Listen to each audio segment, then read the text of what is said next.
A gruff motorcycle leader. A stubborn, big-hearted caterer who shows up with pans and no fear. The town expects trouble, because every woman who tried to stay walked away. But one faded photograph falls from a leather jacket, and a hidden past wakes up. Old guilt, a missing boy, and a charity that could save or shatter a town. Everything tilts toward a breaking point. Enemies line up in the paper. A shelter catches fire. A secret letter changes who is guilty and who is innocent. Who will be blamed? Who will forgive? And can one stubborn act of kindness really change a whole town? Or will it cost them everything? The first rays of dawn hadn't yet broken when Mabel Mabs Carter opened her eyes in her camper truck. The familiar cramped space felt cozy rather than confining, a testament to her knack for making any place feel like home. Her knees creaked as she swung her legs over the side of the narrow bed, but her hands moved with practiced grace as she lit the small propane stove, the blue flame dancing to life in the pre-dawn darkness. The camper's interior was a marvel of efficient design. Every inch had been carefully arranged. The fold-down table that doubled as counter space, the compact refrigerator humming softly, and the storage compartments tucked into every available nook. Pictures and recipe cards were pinned to the walls, adding splashes of color to the wood paneling. A string of tiny white lights wrapped around the ceiling beams gave the space a warm glow that reminded Mabs of fireflies on summer evenings. Mabs went through her morning ritual with the precision of long habit. The kettle whistled, and she prepared her morning tea in the chipped mug her husband Tom had given her years ago. World's best cook, it proclaimed in faded letters that had survived hundreds of dishwashings. She paused at the small altar in the corner, just a shelf, really, where Tom's photo smiled at her next to a small vase of fresh wildflowers. "Morning, love," she whispered, touching the frame gently. "Got an important day ahead. Could use your good luck." Her checklist lay ready on the counter. Pots, pans, serving utensils, her precious recipe box. The box was scarred and stained from years of use, held together with rubber bands, but it contained her life's work, every recipe she'd ever perfected, including Tom's favorites. She ran her fingers over the worn cardboard, feeling the slight bumps where ingredients had spilled and dried over the decades. Each card inside told a story of church potlucks, county fairs, diner regulars, and quiet evenings at home. The sun was just beginning to paint the sky pink as she guided her truck through familiar streets. She passed Miller's Hardware with its perpetually crooked sign, the elementary school where crossing guards were setting up their posts, and old Mrs. Peterson already sweeping her sidewalk, her gnarled hands gripping the broom handle with surprising strength. Mabs gave a friendly honk, and Mrs. Peterson waved back with a smile that brightened her weathered face. Her knees protested again as she worked the clutch, but her hands were sure on the wheel, finding the familiar grooves worn smooth over years of driving this same route. Pastor Claire was waiting outside her office, pacing back and forth like a nervous cat. Her sensible shoes tapped a worried rhythm on the concrete. Even from a distance, Mabs could see the worry lines creasing her forehead. The young pastor had that look she got when she was trying to please everyone at once, shoulders tight, lips pressed together in a thin line. "Morning, Pastor," Mabs called out cheerfully as she eased herself from the truck, ignoring the twinge in her lower back. "You're wearing a path in that concrete. Been pacing since sunrise, I'd wager." "Mabs, thank goodness you're here." Claire wrung her hands, her silver cross pendant swinging with the movement.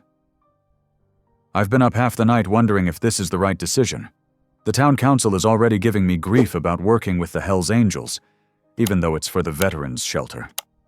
Mrs. Thornton called twice yesterday to remind me that her husband sits on the church board." Inside the office, Claire poured coffee into paper cups while explaining the situation. The late morning sun streamed through the blinds, creating stripes of light across the cluttered desk.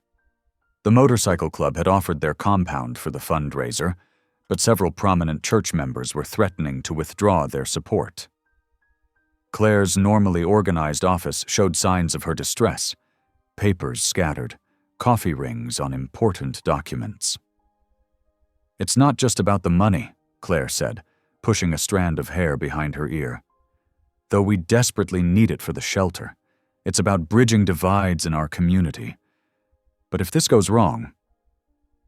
She let the thought hang in the air like a storm cloud. Mabs added sugar to her coffee, stirring thoughtfully. The spoon clinked against the sides of the cup in a soothing rhythm. "Listen, honey. In my years of catering, I've fed church ladies and truckers, society matrons and construction workers. Food brings people together like nothing else can. And those bikers' money spends just as good as anyone else's. Besides," she added with a wink, "I've yet to meet the tough guy who could resist my peach cobbler." Claire managed a small smile, the tension in her shoulders easing slightly. "You'll really do it? Even with all the fuss?" "Course I will. I've weathered worse storms than a few frowning church board members." Mabs reached across the desk and patted Claire's hand. "Besides," Mabs patted her recipe box, its corners softened with age and use, "I've got a few tricks that might surprise even those tough guys. Food has a way of opening hearts that sermons sometimes can't reach." By late morning, Mabs had loaded the last crate into her truck. The weight of it made her breath come a little harder, but she secured it with practiced hands. Her knees complained as she closed the tailgate, but her heart felt light with purpose. As she climbed back into the driver's seat, she couldn't help but chuckle at the memory of Claire's relieved face. The pastor had hugged her so hard she'd nearly spilled her coffee, leaving a tiny stain on Mabs's favorite apron that she didn't have the heart to point out. Starting the engine, Mabs began mentally planning her menu. Something hearty enough for bikers, but elegant enough for the church crowd. Maybe her famous pulled pork with the secret sauce recipe that had won her 3 county fair ribbons, alongside those buttery dinner rolls that always disappeared first at potlucks. As she turned toward the highway that would take her to the Hells Angels compound, she patted her recipe box on the passenger seat. "Well, Tom," she murmured, imagining his amused smile at this latest adventure. "Looks like we're in for an interesting day. I could use some of that charm of yours when I meet these bikers." She chuckled softly, already rehearsing introductions in her mind as the truck rumbled down the road, carrying her toward a day that promised both challenges and possibilities. The late afternoon sun cast long shadows across the gravel lot as Mabs's truck crunched to a stop at the Hells Angels compound.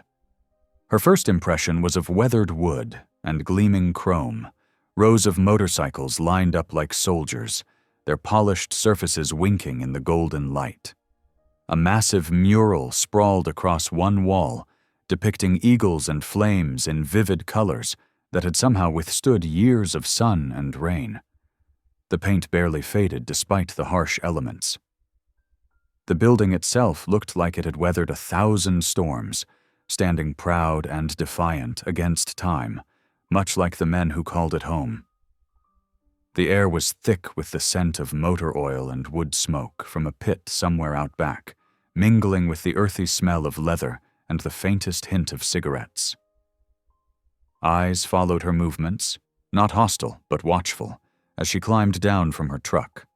Men in leather vests lounged on benches or leaned against the walls, their faces weather-beaten and unreadable, arms crossed over chests adorned with patches and insignias that told stories Mabs couldn't begin to decipher.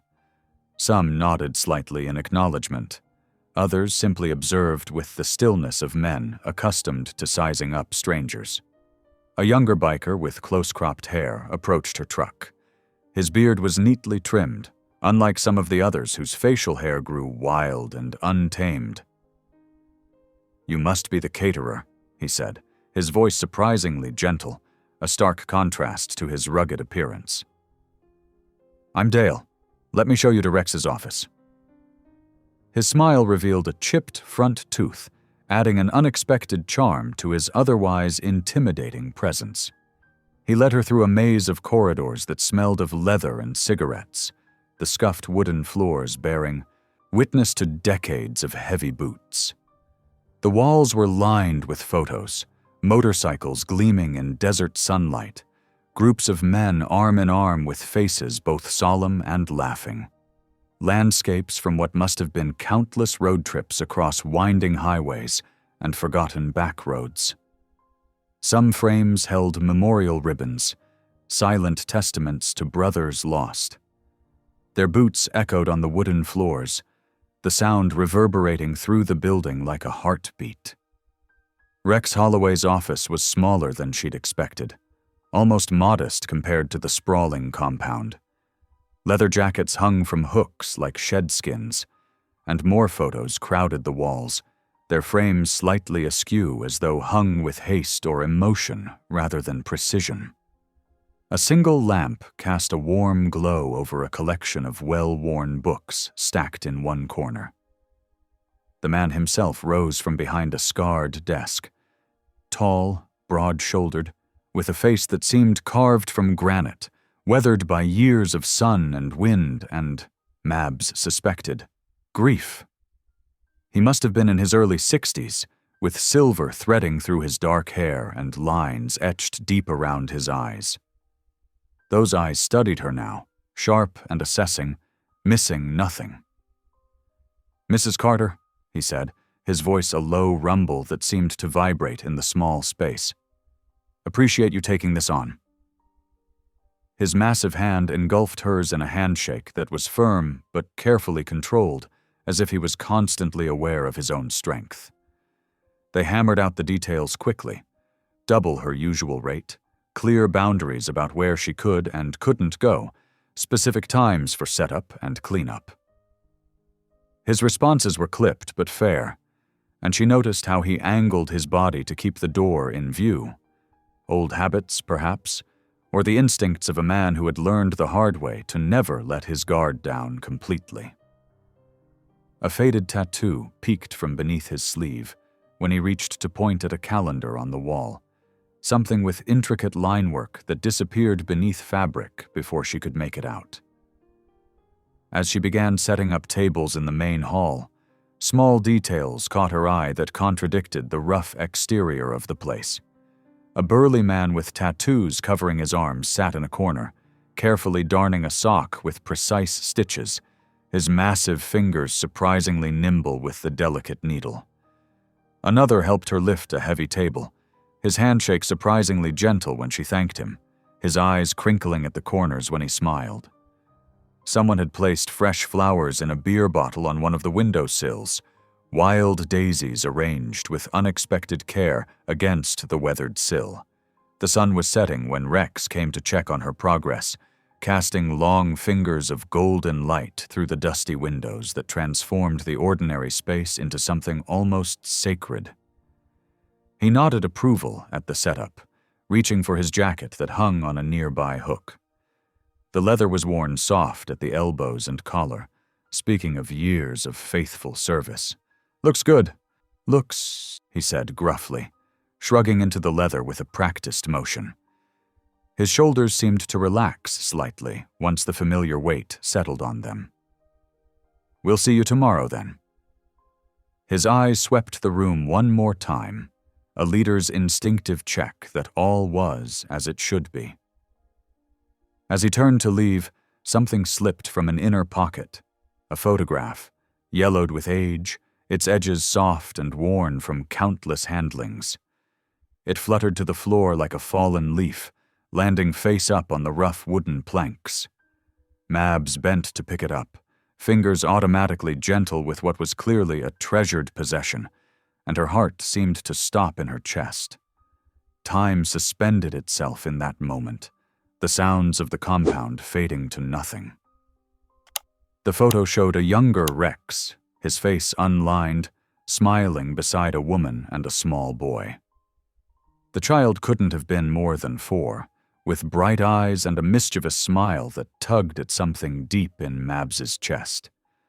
But it was the woman's apron that made Mabs's hands shake.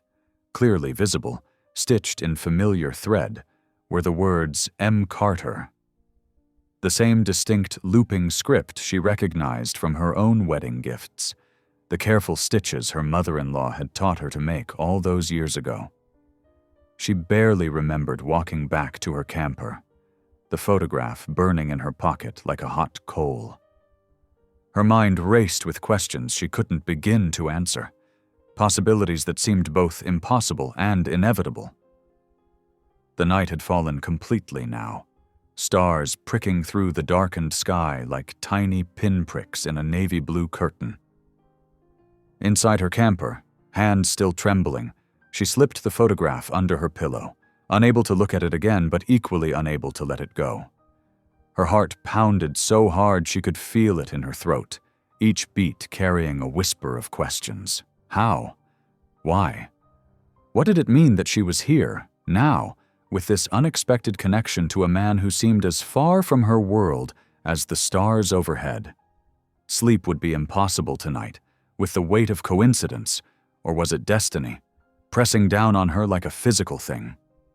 In her camper, Mabs sat at her small fold-out table, the photograph illuminated by her battery-powered lamp. Her fingers traced the edges of the worn image, memories stirring like autumn leaves in the wind. The woman in the apron, she couldn't make out the face clearly in the dim yellow light, but that familiar stitching brought back a flood of recollections. The careful blue thread forming those distinct loops and swirls, her signature pattern that she'd spent hours perfecting with her grandmother's old needle. A county fair, maybe 30 years ago. The smell of cotton candy and hay, strings of colored lights reflecting off chrome bumpers. She'd been young then, working at her family's diner, proud of the neat row of hand-sewn aprons hanging by the kitchen door, each one marked with M. Carter in her careful stitches.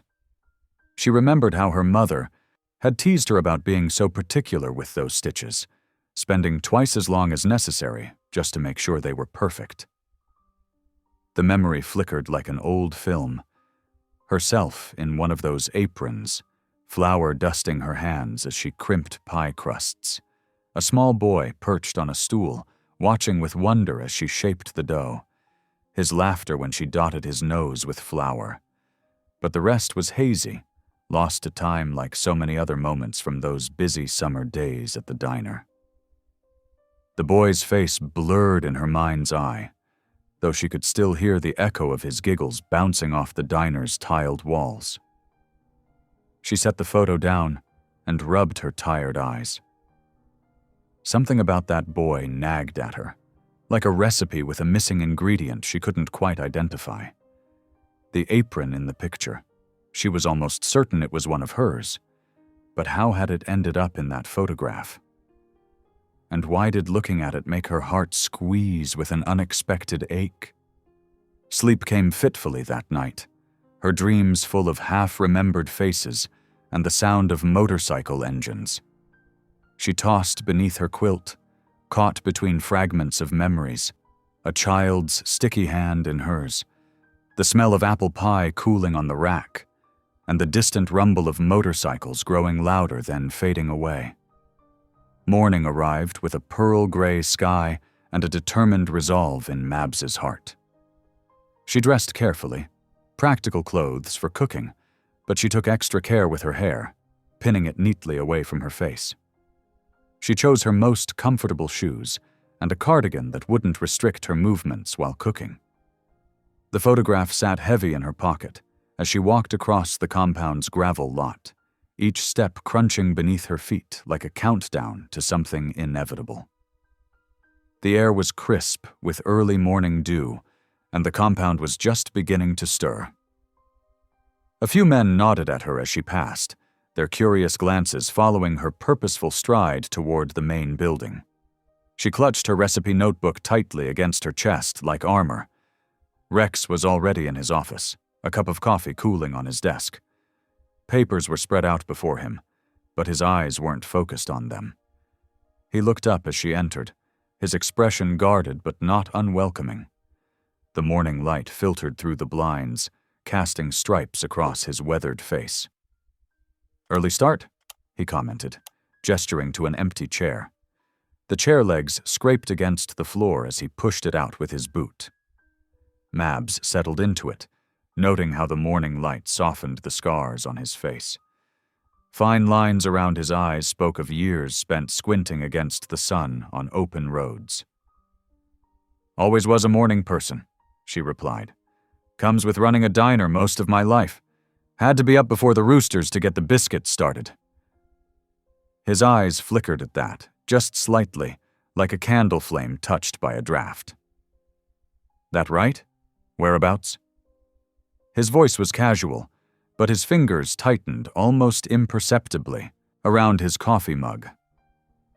"Carter's place, over on Maple, long time ago now." She watched his face carefully, looking for any sign of recognition. "Used to make all the aprons myself. Took pride in that.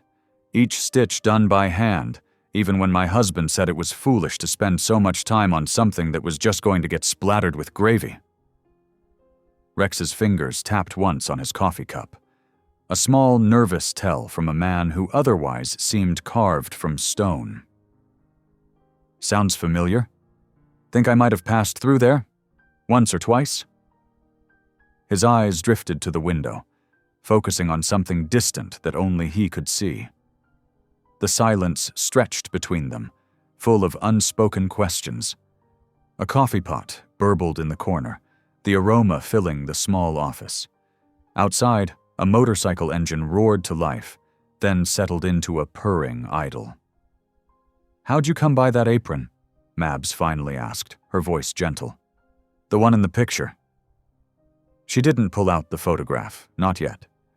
Some things needed to be approached slowly, like coaxing a shy cat from under a porch. Rex stood, moving to pour 2 cups of coffee. The floorboards creaked beneath his heavy boots. His back was to her when he spoke, shoulders tense beneath his leather vest.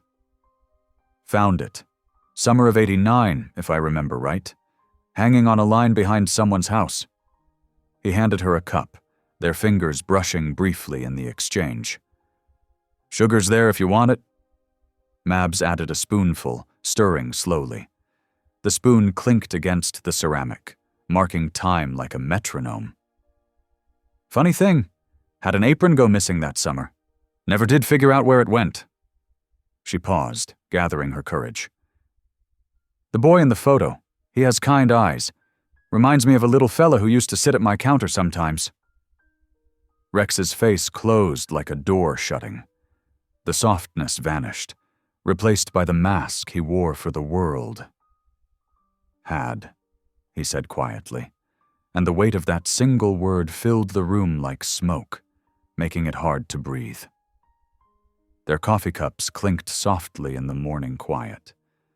Through the window, Mabs could hear motorcycles starting up, voices calling across the compound. The day was beginning around them, oblivious to the currents of memory swirling in the small office. "I'm staying to cater tonight," she said finally, setting her cup down with purpose. "Could use a hand getting the table set up if you've got anyone to spare." A peace offering, a way forward without pushing too hard against wounds still tender to the touch. Rex nodded, relief visible in the slight loosening of his shoulders. "I'll send Dale over. He's good with that sort of thing." He took a sip of his coffee, eyeing her over the rim. "Makes a mean chili too if you need an extra pair of hands in the kitchen." As she stood to leave, the photograph pressed against her hip through her pocket. Not yet, she decided. Some truths needed time to surface, like bread rising slowly in a warm kitchen. For now, there were meals to prepare and tables to arrange, and sometimes the act of feeding people was healing enough on its own. Food had always been her way of speaking when words failed, and right now, with Rex, there were too many words tangled up inside her to know where to begin. Mabs wiped her hands on her apron and surveyed the makeshift kitchen she'd set up in the compound's common room. The familiar weight of her old cast-iron skillet gave her comfort as she lifted it onto the industrial stove. Afternoon sunlight streamed through dusty windows, catching the steam rising from her pots. She'd settled on comfort food, the kind that could soften even the hardest edges. The pork roast had been slow cooking since morning, filling the air with the rich scent of garlic and rosemary. Her hands moved with practiced efficiency, measuring cornmeal and buttermilk for the bread. "Need any help with those?" A deep voice startled her. A burly biker with arm tattoos and a gray beard stood in the doorway. "Well, since you're offering..." Mabs handed him a stack of plates. "I'm Mabs." "Bear," he replied, surprisingly gentle with the dishes. "Been a while since we had real home cooking around here." As she worked, more bikers drifted in and out of the kitchen. A younger one with oil-stained hands, Tommy, leaned against the counter watching her slice cabbage for the slaw. "That knife work's pretty impressive," he said with a grin. "Ever consider a career in sword swallowing?" Mabs chuckled, tossing the cabbage with her tangy dressing. "Stick around, kid. The real show starts when I juggle these hot pans." The dining room filled as the sun set. String lights clicked on overhead, casting a warm glow over the long tables. Rex sat at the head, his face unreadable as he watched his men file in. Mabs noticed how they naturally arranged themselves, older members closest to Rex, newer ones toward the back, like some unspoken hierarchy. The food went out family style, platters of succulent roast pork, golden cornbread glistening with butter, bowls of bright slaw. The apple cobbler stayed warm in the oven, its cinnamon-sweet smell teasing through the air.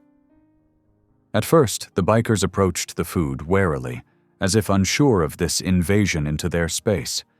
But soon, the room filled with the sounds of appreciation, murmured compliments, scraping forks, requests for seconds. "This cornbread," said a weathered man who'd introduced himself as Doc, "reminds me of my mama's." "Secrets in the cast iron," Mabs said, refilling water glasses. "And a little honey." She learned their stories in bits and pieces as she moved among the tables. Bear had been a master carpenter before joining the club. Tommy could fix anything with an engine. Doc had served as a medic in Vietnam. Rex ate quietly, taking small, measured bites. But Mabs caught him watching his men's faces, noting their relaxed shoulders and easy laughter. After the cobbler was served, a lean biker named Hawk pulled her aside. "Listen," he said, voice low. "This veterans fundraiser, it means a lot to us. Half our guys served, but the town..." He shook his head. "They see the patches, the bikes, they don't see the men." Mabs thought of the gentle way Bear had handled her plates, of Tommy's quick wit, of Doc's stories about his mother's cooking. "I'll help however I can," she promised. "Sometimes people just need a chance to see past their own fears." Later, as she washed dishes under the string lights, the night air cooling around her, Mabs listened to the low rumble of conversation from the yard.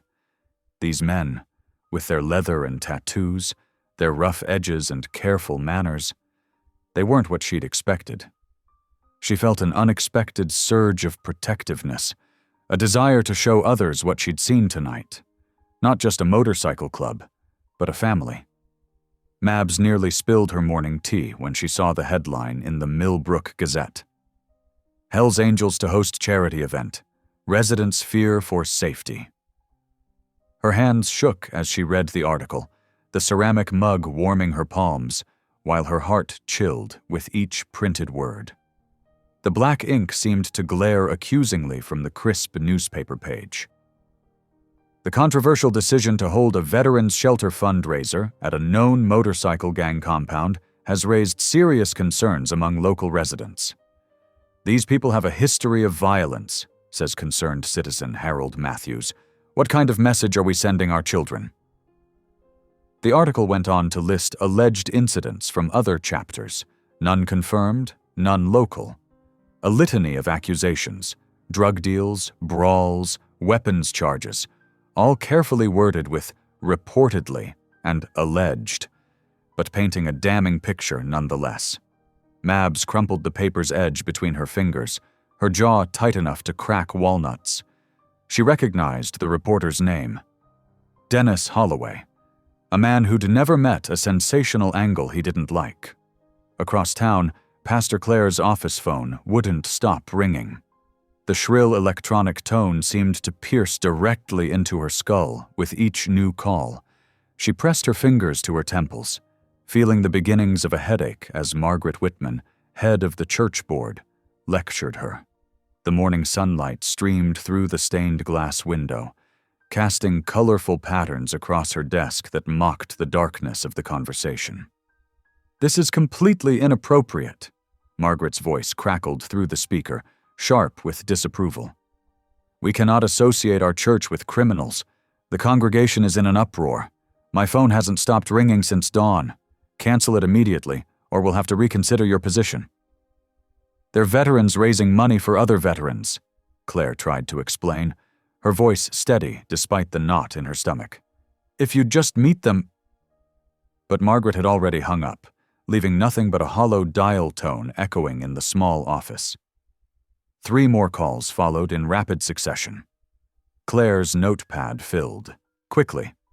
A threatening message about cleaning up the town that made her hand pause mid-sentence.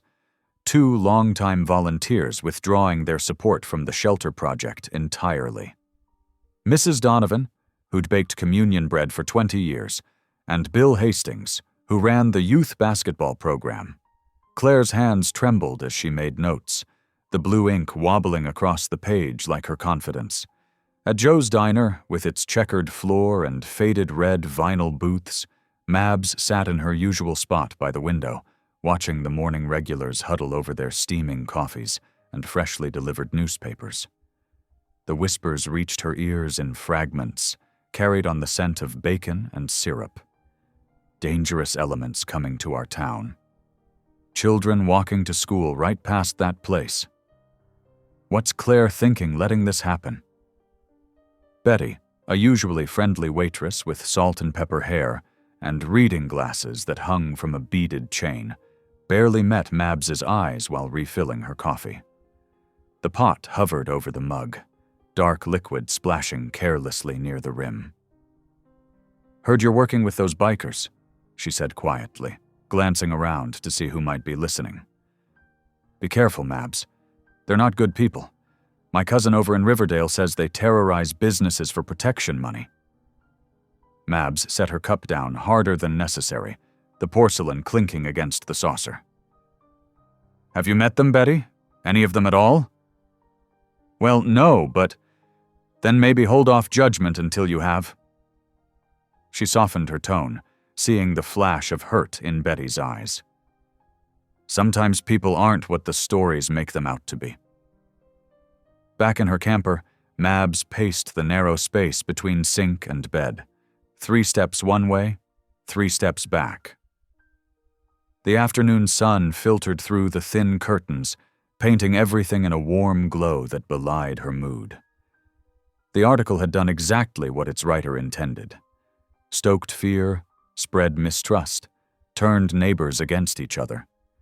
She thought of Bear's gentle handling of her dishes, thick fingers carefully washing delicate ceramic, of Tommy's jokes that masked a depth of feeling, of the veterans among them who'd served their country only to return and be treated like criminals because of their choice of brotherhood.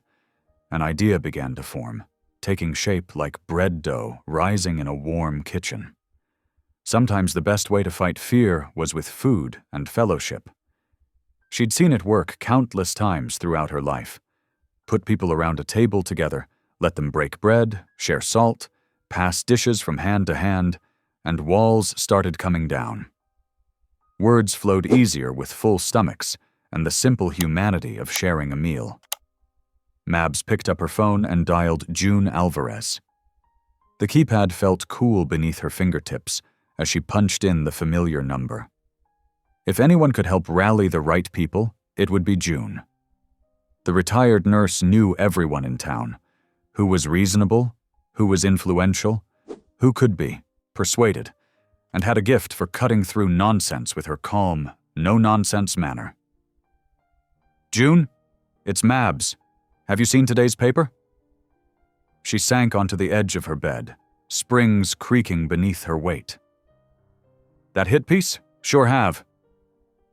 June's voice was warm with indignation, like honey on the edge of boiling. "Load of fear-mongering if you ask me. Didn't even bother getting a quote from anyone at the club or anyone who's actually met them. I need your help.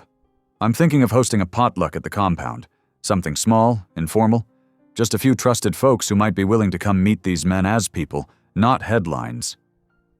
Mabs twisted the phone cord around her finger, an old habit from decades before wireless phones. People who might actually listen and then tell others. There was a pause, filled only by the sound of June's steady breathing.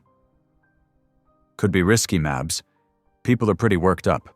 I've already had 3 neighbors stop by to warn me about being associated with you." "That's exactly why we need to do it. Will you help me find the right people? Those who might actually listen instead of just reacting? I'm not asking for much. Just open minds and maybe a covered dish." Mabs gazed out her small window at the town she'd come to love, wondering how many doors were now closed to her. June sighed, but Mabs could hear the smile in her voice. "You know I can't resist a good cause or a potluck challenge. I make a mean 7-layer salad that's converted tougher crowds than this. When were you thinking?" 2 days. Thursday evening. Nothing fancy, just good food and open minds. Maybe we could get Claire to come too, show a united front." Mabs felt hope stirring, fragile but present. "I'll start making calls," June said, her voice taking on the organizational tone Mabs recognized from countless community events. "And Mabs, be ready for pushback. People are scared, and scared people don't always think straight." "I know, but sometimes the scariest step is the most important one." Mabs smiled, drawing strength from June's steady support. After hanging up, Mabs looked at the crumpled newspaper on her counter, the sensationalist headline still visible through the wrinkles. She smoothed it out with careful hands, folded it precisely along its original creases, and tucked it away in a drawer. Evidence, perhaps, of what they were up against. In 2 days, she'd helped some of her neighbors see what she'd seen. That under the leather and patches were just people with histories and hurts, trying to do some good in the world. One meal wouldn't fix everything, but it might be a start. Mabs woke before sunrise on Thursday, her mind already running through cooking times and menu combinations. She'd chosen recipes that would travel well and comfort nervous souls. Her grandmother's honey-glazed ham, with its perfect balance of sweet and savory, creamy potato salad with just the right amount of tang, and warm yeast rolls that would fill the compound with homey scents that reminded people of Sunday dinners and family gatherings.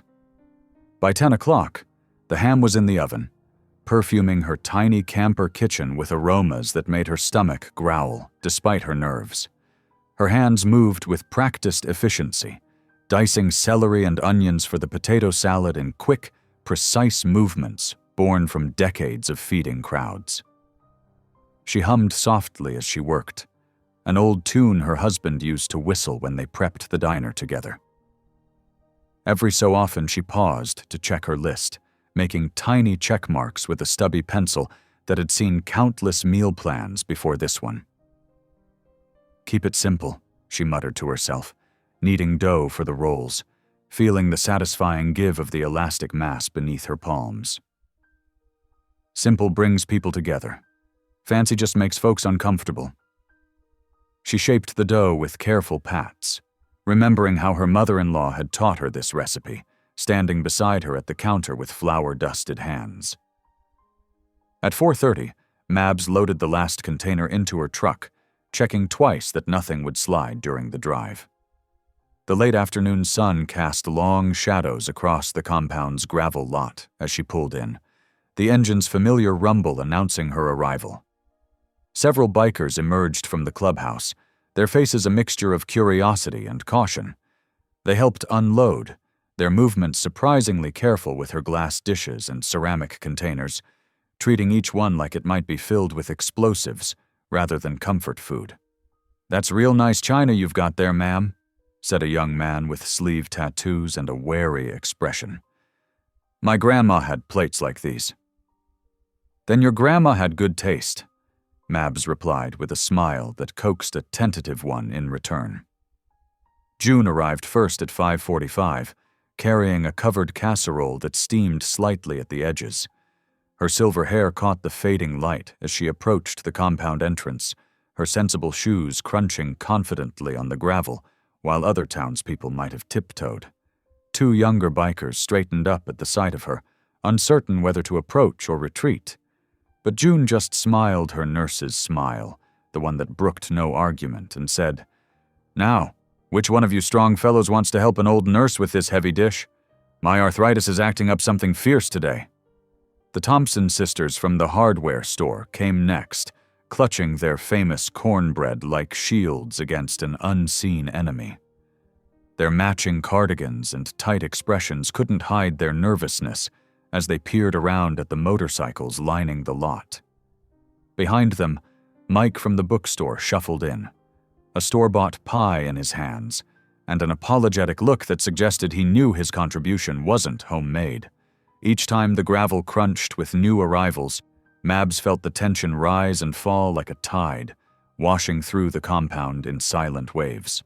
Pastor Claire arrived last, parking her sensible sedan next to a row of gleaming motorcycles, a visual contrast that wasn't lost on anyone watching.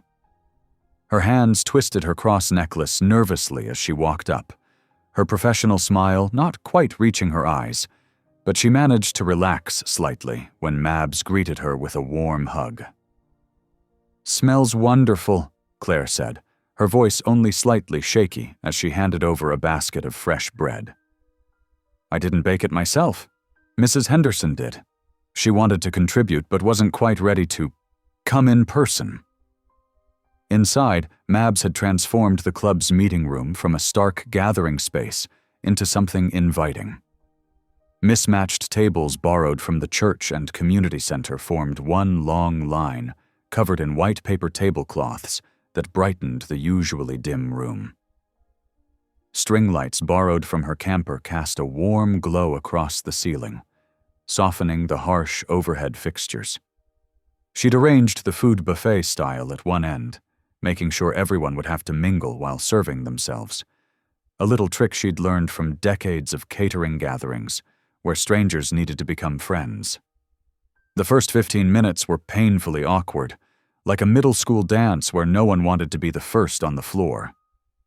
People clustered in familiar groups, voices unnaturally hushed, eyes darting around the room to check exits and gauge reactions.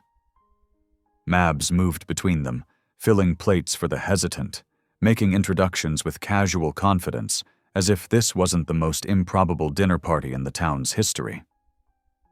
"Tom here served in Desert Storm. Just like you did, didn't you, Ronnie?" she'd say. Or, "Did you know Sarah's grandmother ran the diner before me? She taught me that secret way of making pie crust that you said you liked so much last month." Each connection she wove was a tiny thread in a larger fabric, seemingly insignificant but gaining strength with every exchange. Slowly, the ice began to crack, small fissures appearing in the frozen atmosphere as curiosity overcame caution. In one corner, Bill Thompson, a Vietnam vet who ran the hardware store with his sisters, found himself comparing knee surgeries with Bear, one of the older bikers with a salt and pepper beard and hands roughened by years of mechanic work. "Titanium?" Bill asked, rolling up his pants leg to show his scar, a purple ridge against his pale skin. "Same here," Bear nodded, revealing his own battle wound, wider and more jagged. "Military hospital in Germany, 1984. Woke up with more metal in me than flesh, seemed like." Tell me about it, Bill chuckled, the sound rusty but genuine. Sets off every airport security gate from here to Phoenix. Near the dessert table, Sarah Chen, a young mother who taught at the elementary school, mentioned her uncle who never came home from Vietnam, her voice soft with the weight of family grief passed down through generations. He loved motorcycles, she said softly, tracing the edge of her plate with one finger. We still have his old Triumph in our garage. Nobody has the heart to sell it, even though nobody knows how to fix it up either.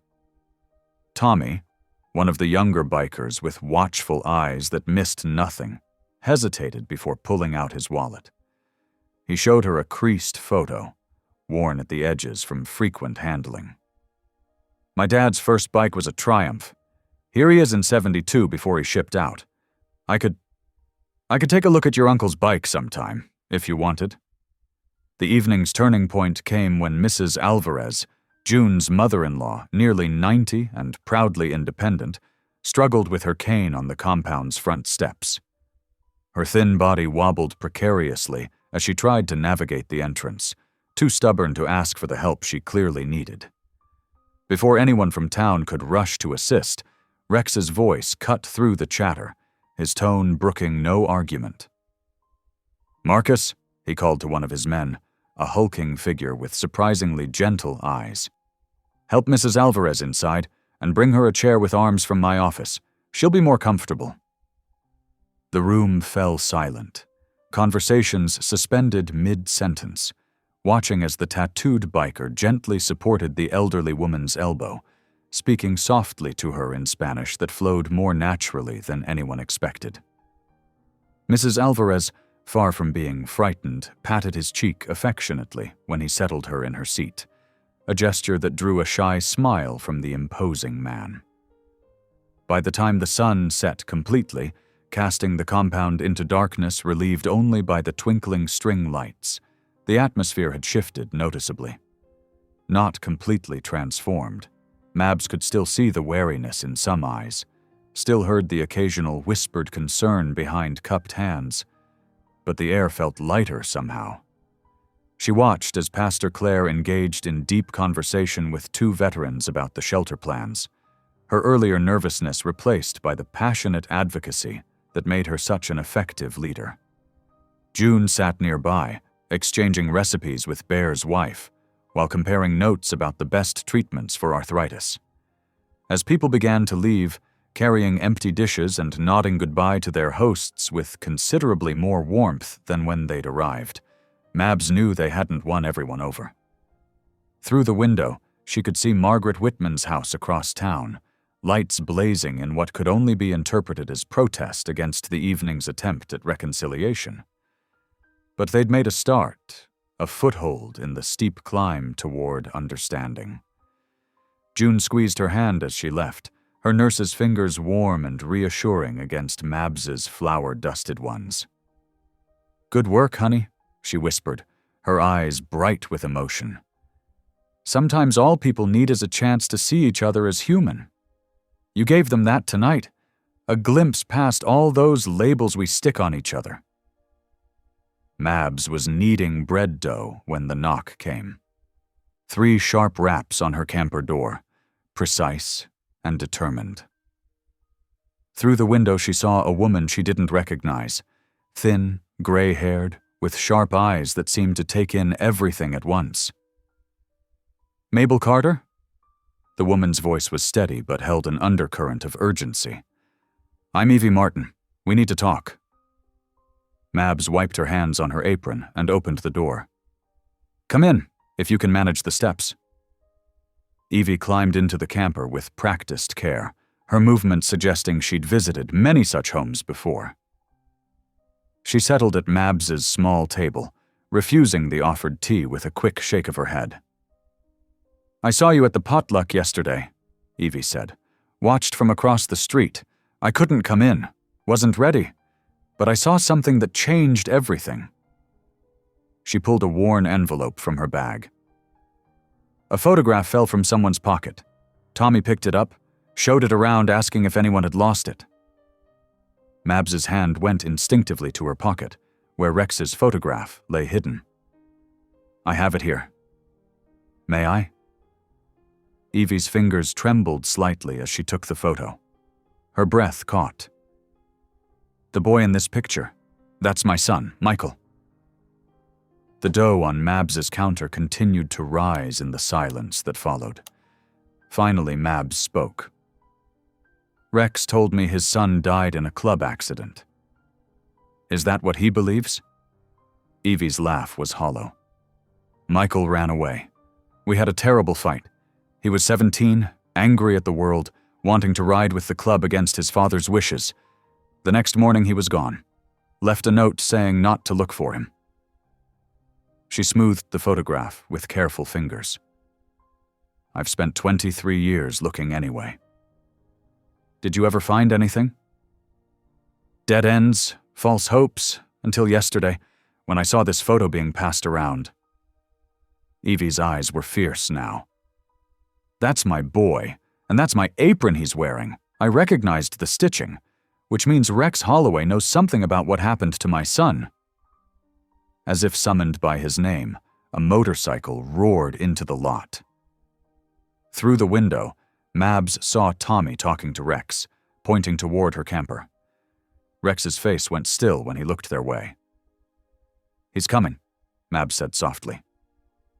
Evie straightened her spine. "Good." The knock, when it came, was heavy. Mabs opened the door to find Rex filling the frame, his expression unreadable.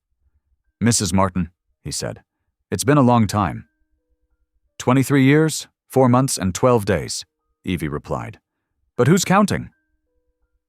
Mabs started to leave, but both called her back. Rex with a gesture, Evie with a quiet, "Please stay." The camper's small space crackled with old grief and unspoken words. Rex remained standing, his shoulders nearly touching the ceiling. "Michael came to me that night," he finally said. "Wanted to join the club. I told him he was too young, needed his parents' blessing. He left angry. Next thing I heard, he'd disappeared."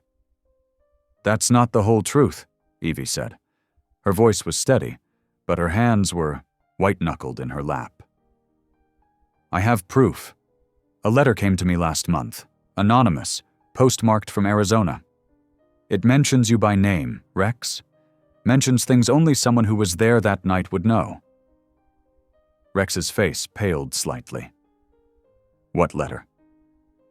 Evie reached into her bag again, withdrew a creased envelope. "I haven't opened it yet. Been too afraid to read it alone." She looked at Mabs. "Would you be willing to be there when I do? Tomorrow night? Someone needs to witness this who isn't broken by the past." Mabs looked between them. Evie's determined face, Rex's careful mask starting to crack. She thought of her own grief, of her husband's photo on her altar, of how secrets could poison a heart. "Yes," she said. "I'll be there." "Tomorrow, then." Evie stood, tucking the letter away. 7 o'clock. My house on Maple Street." She paused at the door. "Whatever this letter says, Rex, we both deserve to know the truth." After they left, Mabs returned to her bread dough. It had risen too much, collapsed in on itself. She punched it down and started over, thinking about photographs and letters, and how the past never truly stays buried. The porch light on Evie's small house cast long shadows across her living room. Mabs noticed how the furniture seemed arranged for one person's quiet routines: a single reading chair, a small TV tray, photographs lining every surface. June sat close to Evie on the couch, while Rex chose to stand near the window, his bulk making the room feel even smaller. Tommy arrived last, slipping in quietly through the back door. He nodded to Mabs but kept his distance from Rex, leaning against the doorframe with studied casualness. Evie's hands shook as she opened the envelope. The paper inside was weathered, its creases soft with age. She cleared her throat and began to read. "Dear Mom, I know you're probably worried sick. I'm sorry for leaving like this, but I couldn't stay. Everything felt too small, too angry. Dad saying I'd never amount to anything, you crying all the time. I need to find out who I am without all that weight. I met some guys who said they could help me get started. Not the club guys, different ones. They told me about work out west. There's this place by the old railway bridge where people camp sometimes, waiting for trains. I might stay there a few days, figure things out. I know Rex turned me down when I asked to join up. Maybe he was right. Maybe I'm not ready. But I will be someday. I'll come back when I've proven myself. Don't look for me. I need to do this on my own. Tell Dad I'm sorry about what I said. I didn't mean it. Love, Michael. The silence that followed felt heavy enough to touch. June reached for Evie's hand, squeezing it gently. The railway bridge, Tommy said suddenly. His voice was rough. I remember, when I first started hanging around the club, there were stories about a kid who used to sleep there. The track workers would leave him food sometimes. Rex's head snapped. Up. When was this? Must have been 15 years ago, before the bridge got torn down. Tommy shifted uncomfortably. I could ask around. Some of those old railway guys still come by the shop. And there might be records. The station used to keep logs of track wanderers. All this time, Evie whispered, all this time I thought... She looked at Rex. And you thought... Rex's face was ashen. The night he came to see me, there was an accident later. A young man on a motorcycle. We never found... He stopped, swallowed hard. I assumed. We all assumed, Mabs said quietly. But maybe it's time to look deeper. Tommy straightened up. I can head out tomorrow, talk to some people. That old station master, Jenkins, he kept everything. Might take some digging, but if there's anything to find... I'll help, June offered. I know Jenkins' daughter. She might let us look through his papers. Evie carefully folded the letter, her movements precise. 23 years of wondering, of imagining the worst, and now... Now we look for answers, Mabs finished. She glanced at Rex, saw how his hands gripped the windowsill. Together. They made plans then. Tommy would leave at first light. June would make calls. Evie would dig through her old papers for any mentions of the railway bridge. The possibility of truth hung between them like a fragile thread, connecting past to present. As they prepared to leave, Tommy paused in the doorway. That bridge camp, I really do remember stories. And the kid they talked about, he was alive. He was okay. Evie pressed her hand to her mouth. Rex turned away, but not before Mabs saw the shine in his eyes. Outside, crickets chirped in the darkness. Tomorrow would bring its own challenges, its own revelations. But tonight, in a small house filled with old photographs and fresh hope, something had shifted. A door long thought locked had cracked open, letting in the first whisper of dawn. Morning light filtered through dusty library windows as Mabs squinted at the microfiche reader. Her eyes burned from hours of scanning old newspapers, but she couldn't stop. Each blur of text might hold the answer they needed. Tommy had split off to check the post office records, his mechanical hands looking oddly gentle as he sorted through yellowed papers. They'd been at this for 2 days straight, following any lead that might connect to Michael. Look at this, Mabs called softly. Tommy crossed the quiet library, boots surprisingly silent on the worn carpet. She pointed to an entry from 19 years ago. Local machinist takes on young apprentice. The article was brief, barely a paragraph, but it mentioned a quiet young man who preferred to work alone at Anderson's auto shop in Millbrook, the next town over. That's only 20 miles from the railway bridge, Tommy muttered, pulling up a chair. What else does it say? Just that he went by James. No last name given. Mabs jotted down the shop's address in her small notebook, already filled with similar fragments of possibility. Their morning at the library yielded another small treasure, a station master's logbook from the year Michael disappeared. Between records of freight schedules and track maintenance were personal notes about travelers who passed through. "Young man camps by North Bridge," Tommy read aloud. "Keeps to himself, helps with odd jobs, reminds me of my own boy." He traced the faded pencil marks. That's Jenkins' handwriting. And look, he wrote a name in the margin here. James M. Mabs felt her heart quicken. The same name as the mechanic's apprentice? They spent the afternoon tracking down retired rail workers. Old Pete Carter, no relation to Mabs, remembered leaving sandwiches for a skinny kid who lived near the tracks. Martha Jenkins, the station master's daughter, found a photograph in her father's effects showing a group of railway workers, and in the background, a young man turning away from the camera. "Can't see his face clear," Tommy said, studying the photo. "But the build's right. The age would be right." At the post office, they discovered something else, a series of money orders sent from Millbrook to a P.O. box in the next county over, starting about a year after Michael disappeared. The name on them was James Miller. "It's like he was leaving breadcrumbs," Mabs said, "but we were all looking in the wrong direction." Their research was interrupted by voices outside the post office, angry ones. Mabs recognized Bernard Wheeler, one of the town council members who opposed the veterans' shelter. "Those bikers are nothing but trouble," Wheeler was saying. "My cousin in Sacramento says their club was mixed up in some nasty business out there. Drugs, maybe worse." "That's not true," Tommy muttered, his hands clenching. Mabs touched his arm, warning him to stay quiet. "We should run them out before—" Wheeler's voice faded as he walked away. Tommy checked his phone, scrolling through a series of texts. "Got something," he said. "That shop in Millbrook? Anderson's son still runs it. Says he remembers James. Worked there almost 5 years before heading north. Kept to himself but was good with engines. Real good." He typed quickly, then showed Mabs the screen. A message to Rex.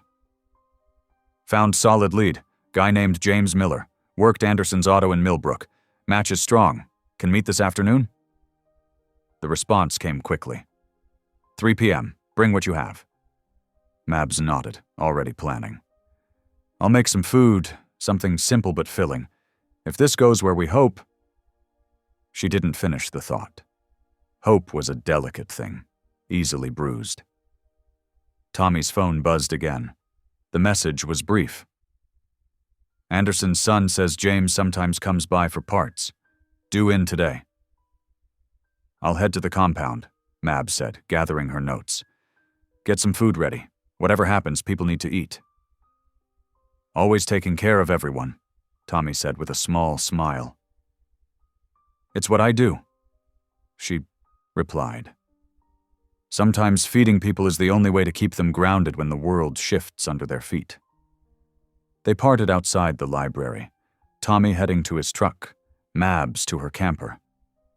The afternoon sun was warm on her face as she drove, her mind already working through recipes that could comfort, sustain, and maybe even heal. The garage lights cast harsh shadows as Tommy led the stranger inside. Mabs's breath caught. Even after all these years, the resemblance to the photograph was striking. The man was lean and weathered, with dark eyes that darted around the space, taking in every detail. Rex stood frozen by the workbench, his usual commanding presence diminished by shock. "Michael?" he whispered. "Nobody's called me that in years," the man said roughly. "It's Tom now, just Tom." The silence stretched between them like a taut wire. Mabs noticed Tom's hands, mechanic's hands, scarred and strong, clenching and unclenching at his sides. "You look," Rex started. "Like Mom?" Tom cut in. "Yeah, I got her height. Her temper, too." His voice sharpened. "Guess you wouldn't know much about that, since you never came looking?" Rex took a step forward. "We thought you were dead. There was a body found near." "A body? That's your excuse?" Tom's laugh was bitter. "I left a note. I told Mom where I was heading. But you just decided I was gone and moved on." "It wasn't like that," Rex protested. "We searched." "Not hard enough." Tom's fist slammed against a metal cabinet, the sound echoing. "I waited. For months, I waited at that bridge camp. Worked odd jobs, helped the rail crews, kept thinking someone would come." His voice cracked. "Nobody did." Rex's face twisted with pain. "Son." "Don't call me that. You lost that right when you gave up on me." Tom's eyes blazed. "You know what I did? I rebuilt myself, changed my name, learned engines inside and out, moved from town to town, never staying long enough to matter. Because that's what you taught me. Nothing lasts. Nobody stays." The fluorescent lights hummed overhead as Rex struggled to speak. We thought—" "Save it," Tom snarled. "I didn't come here for excuses." He turned sharply, shouldering past Tommy. This was a mistake. The door banged behind him. Rex made a move to follow, but Tommy caught his arm. "Give him space, boss." Mabs was already heading for her camper. She grabbed the sandwich she'd made earlier, simple comfort food, thick sliced bread and roast beef, and followed Tom's path into the night. She found him by the fence, staring out at nothing. His shoulders were rigid with tension. "Hungry?" she asked quietly, holding out the sandwich. He glanced at her, ready to refuse. Then something in her expression made him pause. He took the sandwich wordlessly. "My husband used to say food tastes better in the open air," Mabs said, settling herself on an old crate nearby. Not too close.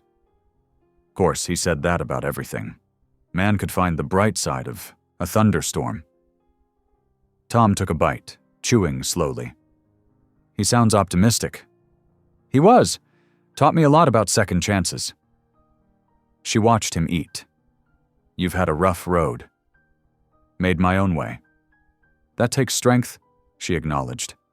"But it's lonely work." He was quiet for a long moment. "Easier alone. Can't disappoint anyone that way." "Can't heal either," Mabs said gently. Tom's hands tightened on the sandwich. "What's there to heal? He gave up. End of story." "Maybe. Or maybe there's more to tell." She stood carefully, knees creaking. Stories usually do have more than one side. "I don't want his excuses." "Then come back tomorrow and tell your side properly," Mabs suggested. "When you're both calmer. Over a decent meal, not just a sandwich in the dark." Tom hesitated. The anger in his face wavered, showing something younger and more vulnerable underneath.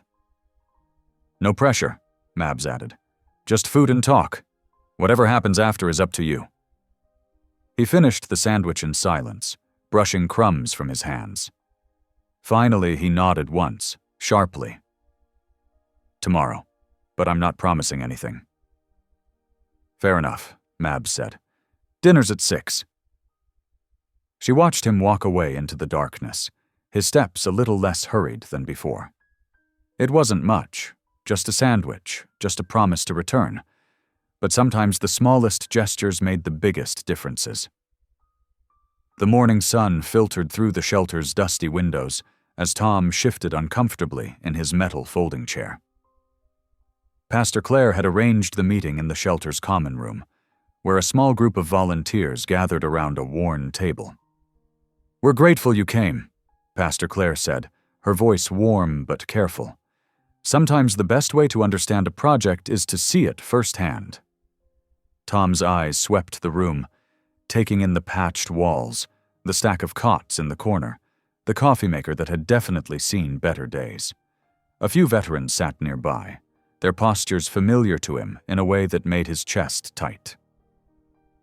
"Place needs work," he observed quietly. An older volunteer named George, his Vietnam-era service cap worn proudly, nodded. That's why we're here. Every nail hammered, every wall painted. It's about giving folks a chance to rebuild. Tom's hands twisted in his lap. I get that, he said. More than you might think. Pastor Clare leaned forward slightly. How so? Tom was quiet for a long moment, studying the scuffed linoleum floor. When I first left home, he began hesitantly, I had nowhere to go. Ended up at this rail yard camp. There was a guy there, veteran named Chuck. He shared his food, taught me basic mechanics. His voice softened. Never asked why I was running, just showed me how to keep moving forward. The room grew still as he spoke. Even the skeptical-looking volunteer in the corner stopped fidgeting with her paperwork. Chuck got me my first real job at a garage, Tom continued. Said everyone deserves a second shot at building something good. He looked up, meeting Pastor Clare's eyes. Guess that's what you're trying to do here. The tension in the room eased slightly. George smiled, reaching over to pour Tom a cup of coffee. Sounds like you understand the mission better than most, son. The meeting continued, moving into practical discussions about repairs and funding. Tom found himself offering suggestions about the heating system, drawing on years of maintenance experience. By the time they wrapped up, there was a cautious sense of progress. The afternoon sun was high when the first wisps of smoke curled from beneath the shelter's storage room door. Inside, an ancient space heater sputtered and sparked against a cardboard box, flames licking upward with frightening speed. The fire alarm's shriek split the air. Pastor Clare, who had been organizing donations in the main room, rushed toward the smoke. Two bikers who'd been helping move furniture, Bear and Whiskey, were right behind her. Get everyone out! Pastor Clare shouted, already pulling the fire extinguisher from the wall. The storage room door burst open as Bear shouldered through it. Thick smoke billowed out. Whiskey grabbed a blanket, using it to beat back flames that had caught the wooden shelving. The files! Pastor Clare cried, pointing to the metal cabinet where they kept resident records and grant paperwork. Bear nodded, muscling the heavy cabinet away from the worst of the fire, while Pastor Clare aimed the extinguisher at the base of the flames. Volunteers rushed in with more extinguishers. The air grew thick with chemical spray and smoke. Through the chaos, they could hear sirens approaching. When the fire department arrived, they found the blaze mostly contained, but the damage was done. The storage room was a charred mess. Water and chemical foam soaked into the floor, and smoke damage stained the ceiling. News vans arrived before the last fire truck left. Cameras focused on the bikers' presence, reporters already spinning narratives about suspicious circumstances and known criminal elements. It was an accident, Pastor Clare insisted to the reporters, her voice hoarse from smoke.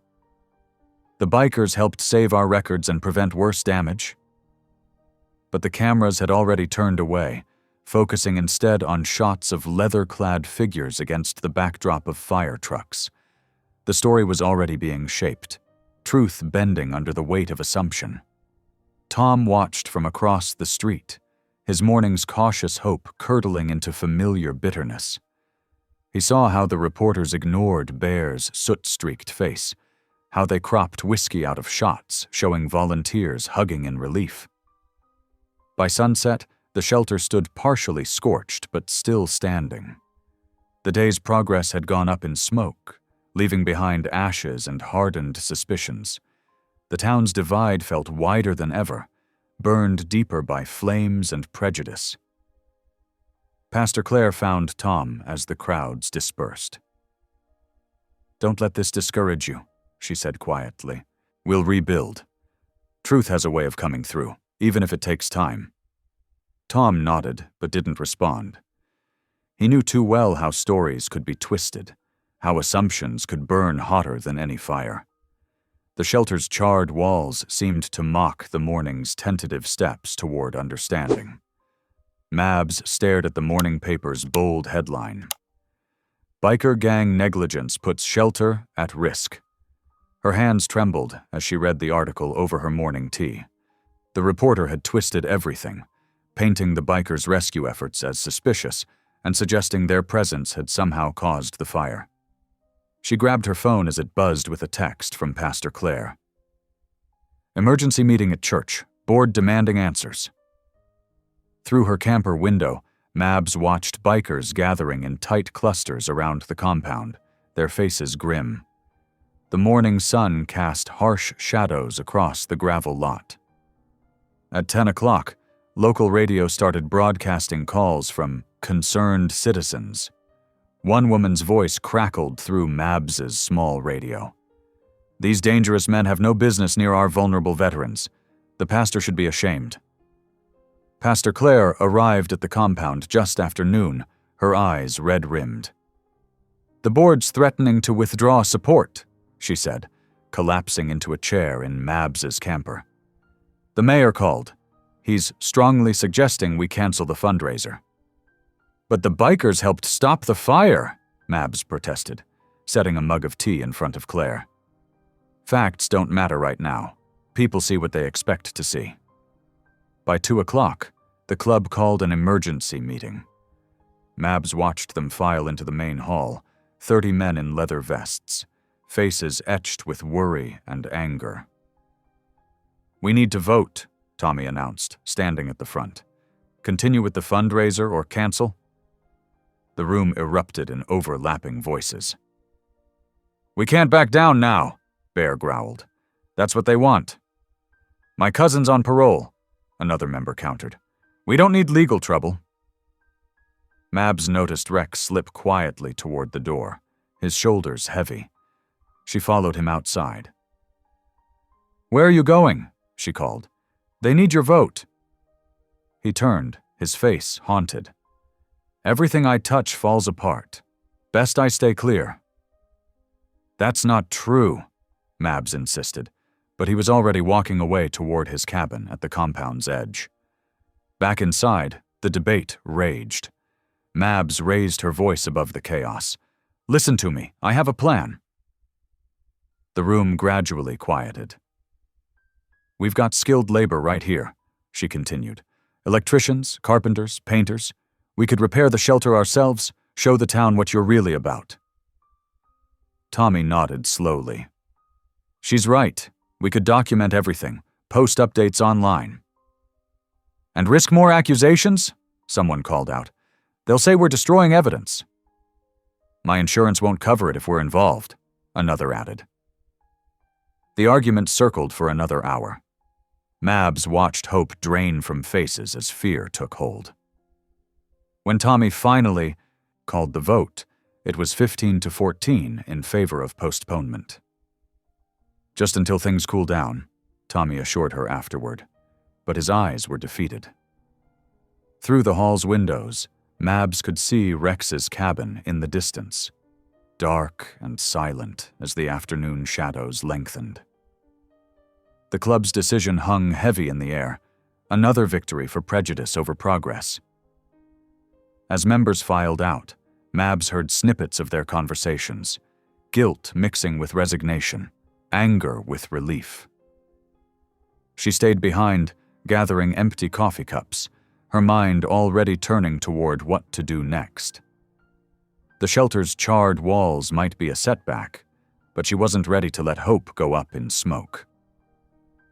The sun had barely set when Mabs grabbed her recipe box, not for cooking this time, but for the dozens of business cards and phone numbers tucked inside. She spread them across her small camper table, sorting them into piles. Builders, suppliers, loyal customers from her diner days. "June?" she said into her phone. "I need your help with something crazy."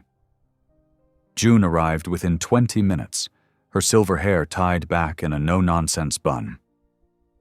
"I brought my address book," she announced, settling into the camper's booth, "and I've already called 3 nurses who owe me favors." Mabs smiled, feeling the first spark of hope since the vote. "We need materials, tools, and most importantly, people who aren't afraid to be seen helping." They worked through their contacts like generals planning a campaign. June's neat handwriting filled page after page with names and numbers.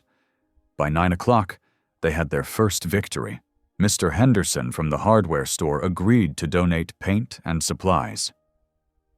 "Leave them round back before opening," he whispered. "Don't need any trouble, but that shelter matters more than gossip." Tommy knocked on the camper door at 10, looking uncertain. "Some of the guys want to help," he said. "Off the record, no patches." Mabs squeezed his arm. "Get me a list of skills. We'll need them." The night deepened as their plans took shape. June coordinated with retired craftsmen she knew through church. Tommy mapped out repair zones with input from bikers who'd worked construction. Mabs calculated food needs: breakfast burritos, hearty sandwiches, thermoses of coffee. "Old Bill's bringing his chainsaw tomorrow," Tommy reported near midnight. "Says he can clear that damaged section in no time." "And Sarah from the diner's running a donation breakfast," June added. "Says she'll match whatever comes in." Around 1 in the morning, Mabs heard engines, 3 bikers arriving with trucks full of lumber they'd found. She didn't ask questions, just directed them where to stack it. The protest calls started before dawn. "You're harboring criminals," one woman yelled through the phone. Mabs let them go to voicemail. She focused instead on loading her truck: coolers of food, water jugs, first aid supplies June insisted they'd need. The eastern sky was just beginning to lighten when she pulled up to the shelter. A small group had already gathered, 4 people holding signs: "No bikers in our town," and "Protect our veterans." But behind them stood a larger crowd: Mr. Henderson with his paint cans, Old Bill gripping his chainsaw, 3 bikes parked discreetly around the corner. June's station wagon pulled up, medical kit visible on her back seat. "Morning," Mabs called out cheerfully to everyone, protesters included. She unlocked the shelter door and propped it open. The smell of smoke still lingered, but morning light revealed the task ahead: scorched walls, water damage, but nothing they couldn't fix. She set up her portable stove just inside the entrance and started cracking eggs into a bowl. The first batch of breakfast burritos would be ready when the work crews arrived. "Coffee's hot," she announced to no one in particular, "and there's plenty for everyone." The protesters shifted uncomfortably, signs drooping. Behind them, more trucks pulled up, carrying toolboxes, ladders, determination. Mabs kept cooking, the familiar rhythm of feeding people settling over her like a well-worn apron. Whatever happened next, they'd face it together, one meal at a time.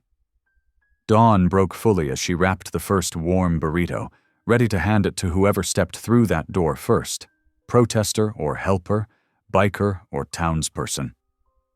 The smell of eggs and coffee drifted out into the morning air, a simple invitation to put down signs and pick up tools instead.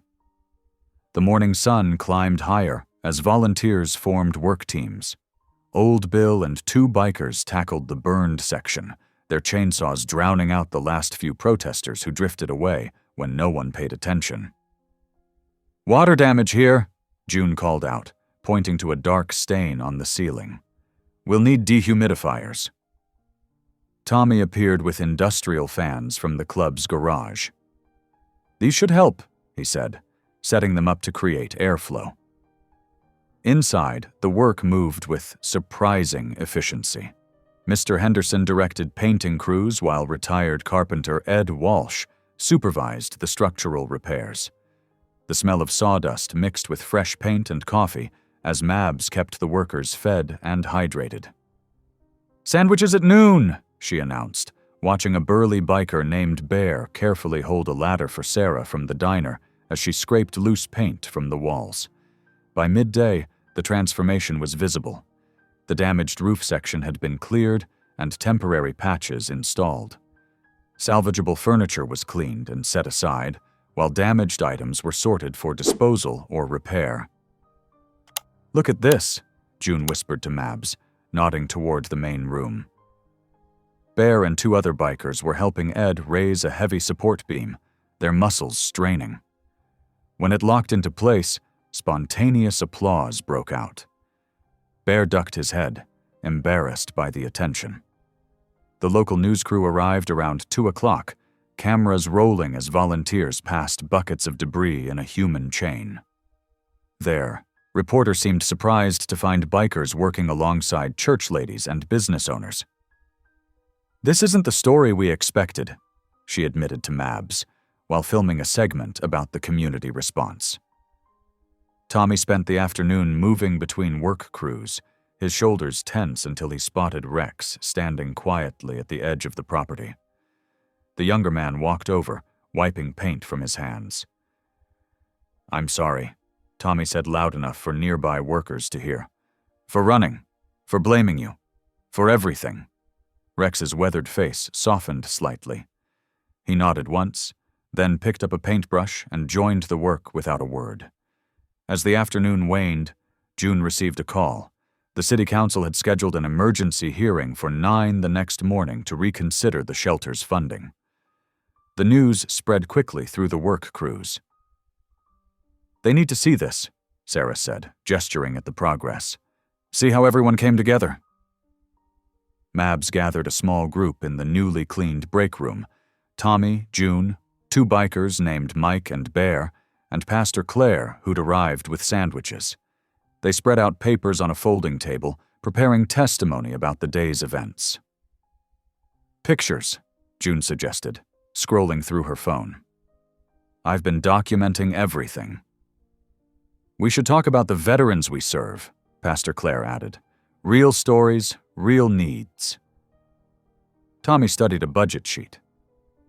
"I can speak to the safety improvements we've made today. Show them it's better than before." Outside, volunteers were cleaning up as the sun began to set.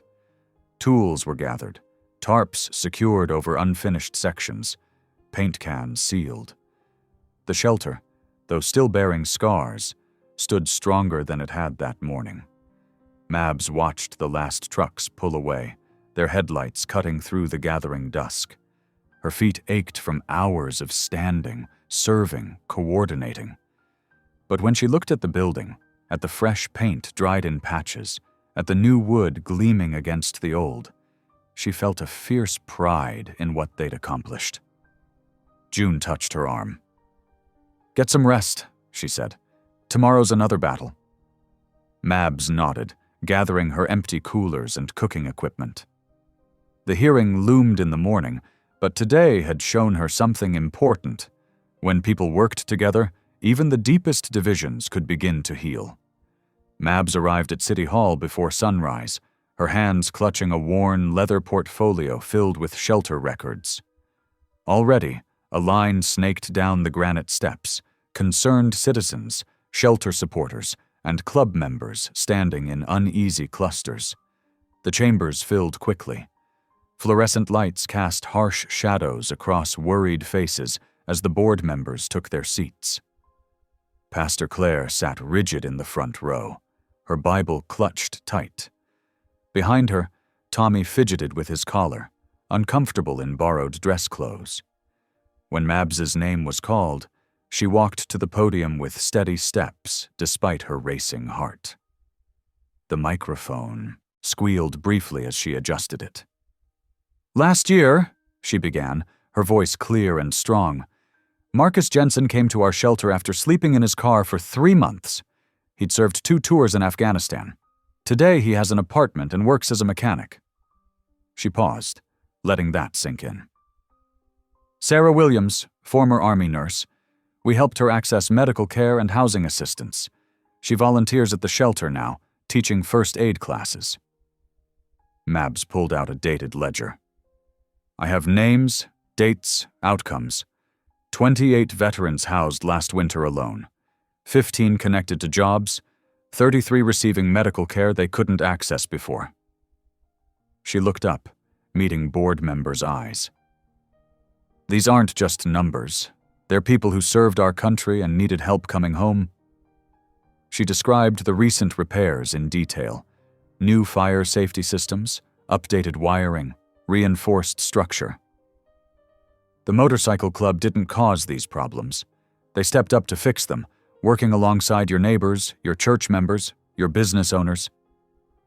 When she finished, the chamber stayed silent for a long moment. Then Tommy stood, making his way to the podium. He'd shaved clean, and his hands trembled slightly as he gripped the wooden stand. "I ran away from home as a kid," he said quietly. "Veterans at a shelter much like this one helped me survive, gave me food, kept me safe, helped me learn a trade." His voice grew stronger. "I'm not proud of how I left, but I'm proud to help others now. This shelter matters." An older biker named Jack Wheeler spoke next, his leather vest displaying service medals. "Served in Vietnam," he said gruffly. "Lost too many brothers over there. Lost too many more when we came home. To suicide, to addiction, to despair." He cleared his throat. "This shelter saves lives. Simple as that." More testimonies followed. June describing late-night crisis calls, Sarah from the diner talking about feeding hungry veterans, Pastor Claire speaking carefully about community healing and second chances. The board retired to deliberate, leaving the chamber humming with tense whispers. Mabs found herself counting ceiling tiles, anything to stay calm. Tommy paced the hallway. Even the usually stoic bikers showed signs of strain, cracking knuckles, checking phones repeatedly. After what felt like hours, the board returned. The chairman cleared his throat. "Upon review of testimony and evidence, this board votes to restore funding to the Veterans Shelter," he announced. The room erupted in relief, but he held up his hand. "With conditions, we propose establishing a joint oversight committee. 3 town representatives, 3 club liaisons, meeting monthly to ensure proper operation and transparency." Mabs watched faces around the room. Surprise, consideration, cautious hope. It wasn't perfect, but it was a path forward. The tension broke. June hugged Pastor Claire, who looked startled but pleased. Tommy shook hands with board members, while Jack Wheeler wiped suspiciously wet eyes. Even the chairman smiled as he officially adjourned the hearing. That evening, the compound buzzed with activity. In the main building, Mabs spread maps across a table as volunteers planned the upcoming charity run route. Tommy and several bikers discussed safety protocols while Pastor Claire reviewed permit paperwork. 2 days, Mabs said, marking checkpoints on the map. "We'll need water stations here, here, and here." Her hands were steady now, relief making her movements sure and purposeful. The evening light slanted through windows, catching dust motes and tired smiles. They had work ahead, but the shelter would stay open. Veterans would have a place to heal.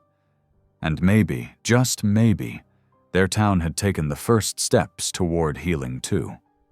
The sky was still dark when Mabs woke in her camper, moving with practiced efficiency despite her tired muscles. She'd been up late finishing pies, apple, peach, and her signature buttermilk, but there were sauces to perfect before the barbecue. Her special recipe box sat open on the counter, its cards soft with decades of use. As dawn broke, she drove to the compound where volunteers were already setting up white tents that snapped in the morning breeze. Tommy directed traffic with surprising authority, wearing a bright orange vest over his leather jacket. "Registration table goes there," he called out, pointing. "Water stations every quarter-mile along the route." June and Sarah from the diner arranged donated pastries on long tables, while Pastor Claire posted route maps and safety guidelines. The morning air filled with the scent of coffee and the metallic clang of tent poles. By 8 o'clock, runners began arriving, a mix of townsfolk in bright athletic wear and leather-clad bikers who looked both amused and determined. Mabs watched from her makeshift kitchen as old barriers dissolved in shared purpose. "Need a hand, ma'am?" A burly biker helped Mrs. Henderson, the retired librarian, step over a curb. She patted his tattooed arm in thanks, and they chatted about her grandson's military service. Near the bike display, a small boy pressed his nose against chrome, eyes wide with wonder. Instead of shooing him away, Jack Wheeler knelt down and explained how the engine worked. The boy's mother, who'd been hovering nervously, relaxed and joined the impromptu lesson. The run began at 9. Mabs couldn't help smiling as she watched the unlikely parade. Soccer moms jogging alongside bikers, teenagers high-fiving veterans, Pastor Claire power-walking with determined dignity. Even a few board members participated, their dress shoes replaced with running shoes for the day. By noon, the compound was transformed. Long tables groaned under platters of barbecue and sides.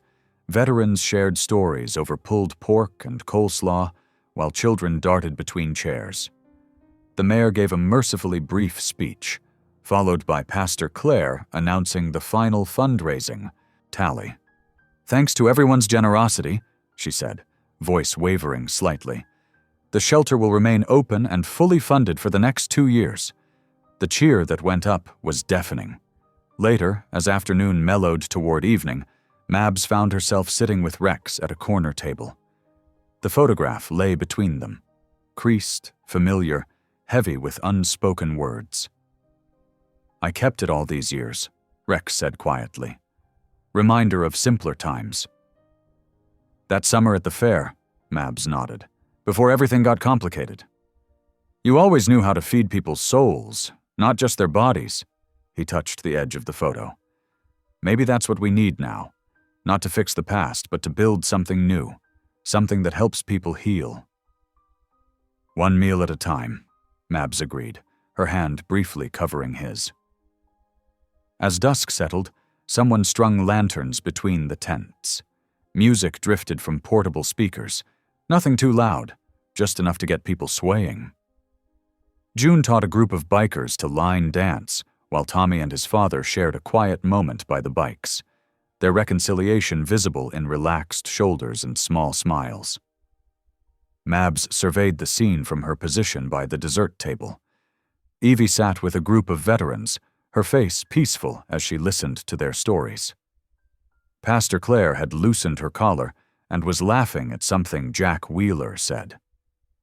The shelter's newly repaired facade glowed warmly in the background, its fresh paint a promise of new beginnings. At the long communal table, townspeople and bikers sat mixed together, passing plates and sharing conversations. Children dozed in parents' laps while elderly couples held hands under the table. The divisions that had seemed so rigid just weeks ago had softened into something kinder, more forgiving. The lantern light caught the silver in Rex's hair as he helped clear plates, his movements careful around sleeping children. He caught Mabs's eye and nodded, a gesture full of shared understanding and possibility.